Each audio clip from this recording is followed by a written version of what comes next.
नमस्कार।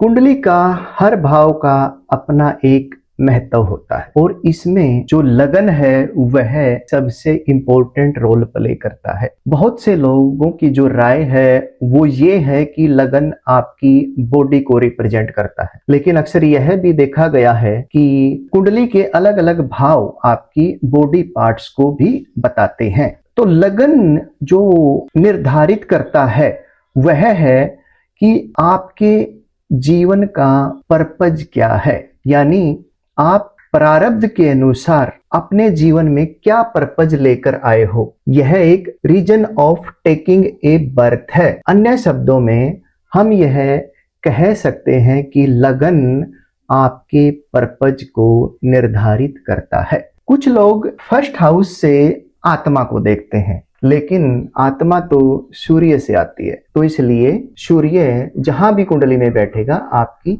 आत्मा को निर्धारित करेगा। इसलिए लगन आपकी इनर वॉइस है। जो भी कुछ आपकी अंतरात्मा यानी इनर वॉइस कहेगी, आपके बॉडी पार्ट्स उसी तरह से एक्टिविटी करना शुरू कर देंगे। तो अब हम यह देखते हैं कि अलग अलग प्लैनेट्स के अनुसार अगर हमारा लगन बने तो हम क्या पर्पज लेकर जीवन में आए हैं।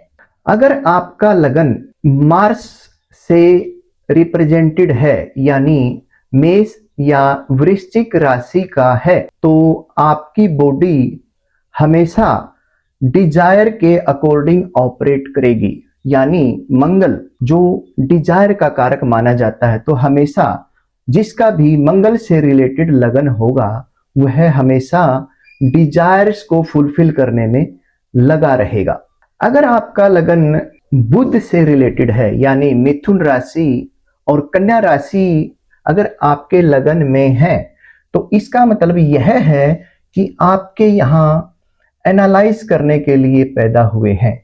यहाँ कुछ ऑब्जर्व और एनालिसिस करने के लिए आप जीवन में आए हो। आपका पर्पज सामाजिक एक्टिविटी को एनालाइज करने का है।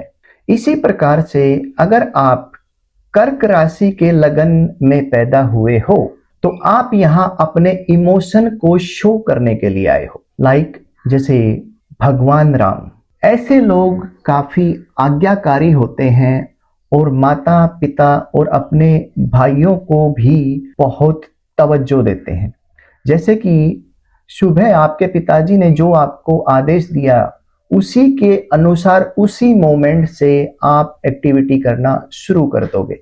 इसी तरह से माता जो बोलेगी उसको भी आप बहुत आज्ञा के साथ उसका पालन करेंगे। अगर किसी का लगन सिंह है तो वो यहाँ पर अपना टैलेंट दिखाने वाले होते हैं, हमेशा अपने अकॉर्डिंग सिचुएशन को चलाने वाले और अपना डोमिनेशन के हिसाब से हर एक्टिविटी में अपना वो रोल प्ले करते हैं। अगर किसी का गुरु से रिलेटेड लगन है, यानी धनु राशि और मीन राशि, तो ऐसे लोग वो लोग होते हैं जो अपने साथ कुछ कल्याणकारी रीजन हेतु आते हैं। यानी उनका जो पर्पज है लाइफ में आने का वह समाज का कल्याण करने का होता है। एग्जाम्पल के लिए जैसे धीरू भाई अंबानी, ऐसे लोगों का पर्पज जो है वो खुद भी कमाना और समाज में जो उनसे जुड़े हुए लोग हैं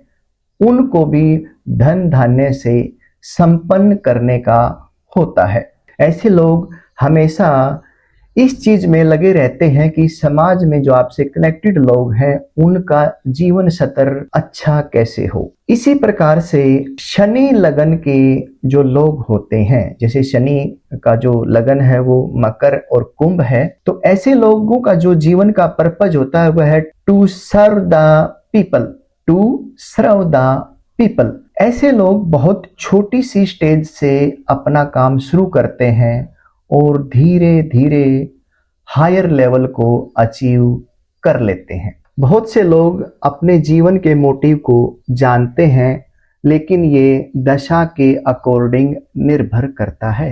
कई बार लगन की दशा बहुत लेट आती है और इसका मतलब यह है कि आपकी लाइफ का पर्पज जो है वो थोड़ा सा लेट पूरा होगा और कई बार कुछ लोगों की जो लगन की दशा है वह जल्दी आ जाती है, तो ऐसे लोगों का जो लाइफ का पर्पज है वह जल्दी पूरा हो जाता है। जैसे कोई चाइल्ड आर्टिस्ट है और वो जल्दी उसको नेम फेम मिल जाता है, या कोई स्पोर्ट्स पर्सन है, जैसे आप वैभव सूर्यवंशी को देखिएगा, जैसे एक 15 साल का जो लड़का है वह अपने हायर लेवल के पर्पज को, यानी इंडियन क्रिकेट टीम में खेलने का जो उनका पर्पज था वो बहुत इनिशियल स्टेज में उसने पूरा कर लिया। जो लोग कैंसर और लियो, कर्क और सिंह राशि में पैदा होते हैं वह सबसे भाग्यशाली लोग हैं, क्योंकि वह चंद्रमा और सूर्य डेली उनकी एनर्जी को लेते हैं और उनसे